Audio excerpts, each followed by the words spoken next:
Hypnotherapist Tom Fortis-Mayer arrives at the Regency House.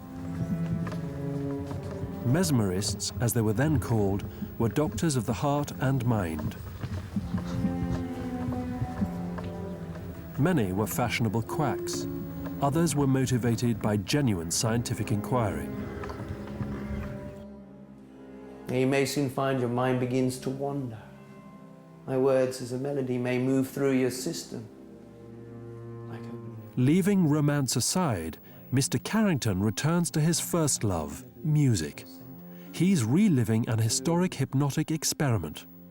And I want you to imagine that whilst you play, actually you can see the energy, that magnetism, that movement moving from your soul through that instrument. Mozart wrote the opera Così fan tutti while being hypnotized by the famous Anton Mesmer. Carrington is hoping Mr. Fortis-Mayer will have equal success with him. And create some power, some change you could make that you could be remembered for. Yes, a piece of music, but the fact that it went to changing some aspect of this world, something that you could be proud of doing, some contribution to which your music could stand as a testament to your position. Mr. Carrington and I ended up in a clinch last night, and I quickly scurried off to bed to prevent any further misdemeanours. 7, 8, open your eyes. 9, 10, wide awake, wide awake.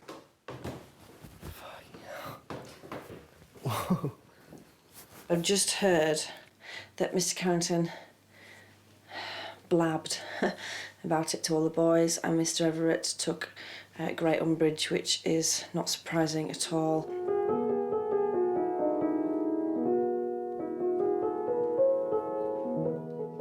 While waiting for his own hypnotically inspired music to come through, Carrington plays Così fan tutti to the ladies. Turn. I saw him as a threat to what I was trying to achieve here, as far as certainly one lady is concerned. Anyway, there was an encounter between Carrington and Hopkins last night. That's cool. I'll tell you why that is cool, because I can finally stop thinking about this woman. And now the ballpark is open again, for me.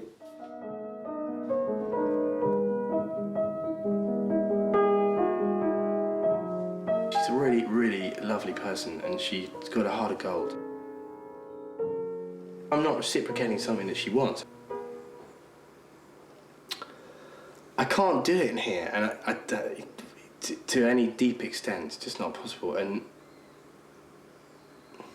you know, the more I'm pushed, you know, by someone or something, the probably the quicker I recoil.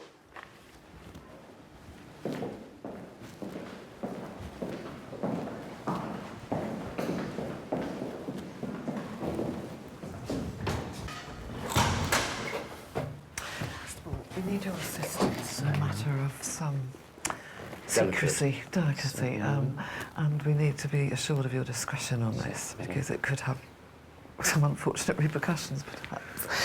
It's come to my attention because of my relationship with the stable staff, that there is an area in the stables that is actually haunted. And I would really like the opportunity of spending some time there. I'd like to be there as a protector and also to note down anything that I see. I can't wait. Fox Smith is making preparation for an intimate ghost watch for two. No, stay.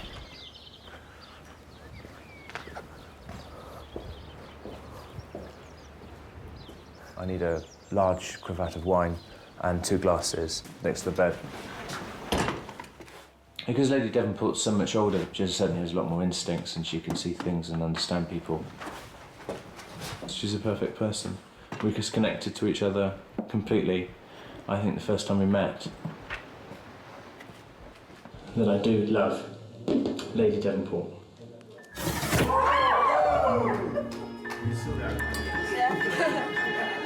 The party gather to celebrate the culmination of their week of science. In Regency times, they were completely aware that the sun had spots, and these spots were going across the space of the sun. This was all a very new phenomenon.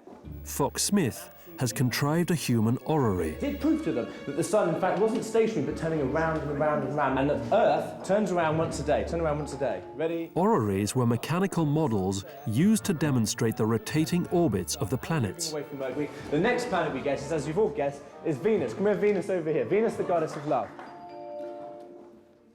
Ladies and gentlemen, look far with science, look more clearly with science. Thank you very much. A round of applause for all of our volunteers for the planets. There we are. It was a very nice night, saying she was definitely one of the reasons for coming back, because she's just a great laugh. But I just didn't feel comfortable pursuing anything. There's kind of not really that much chemistry between Mr. Carrington and I. I think maybe it was just the kind of excitement of him coming back, and I know that he's certainly not given me any indication that it's reciprocated on his side. Whoa. You know, we've got this really bizarre situation, haven't we, where Everett likes me and I don't like him, and I like Mr. Carrington and he doesn't like me.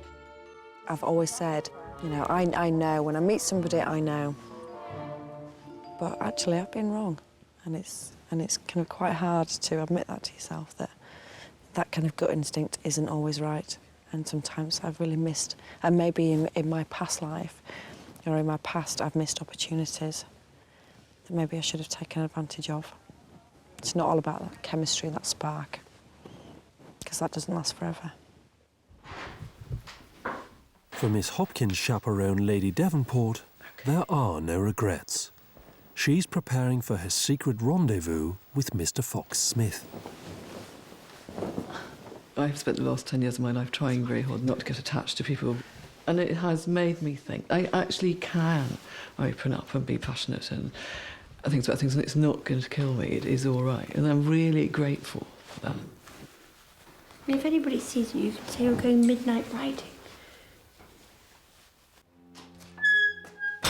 I would say I do love him. I think he's a really lovely person, and I really do mind about it.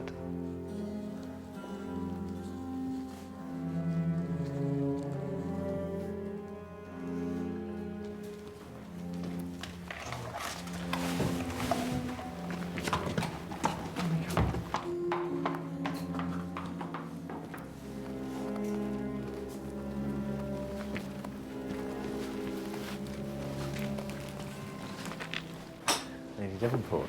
Okay. So soon. That's amazing. Very scary. The day was good. Hmm? Do you think the day was good?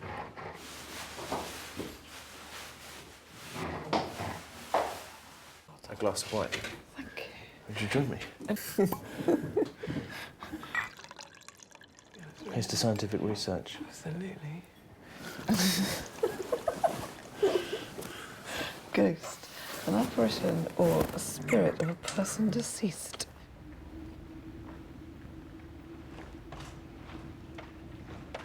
You just unhook it. That's my nightie. You got your nightie? Yeah. So that when I go in the morning, I can just jump into bed and pretend I was already in bed. Oh, excuse me.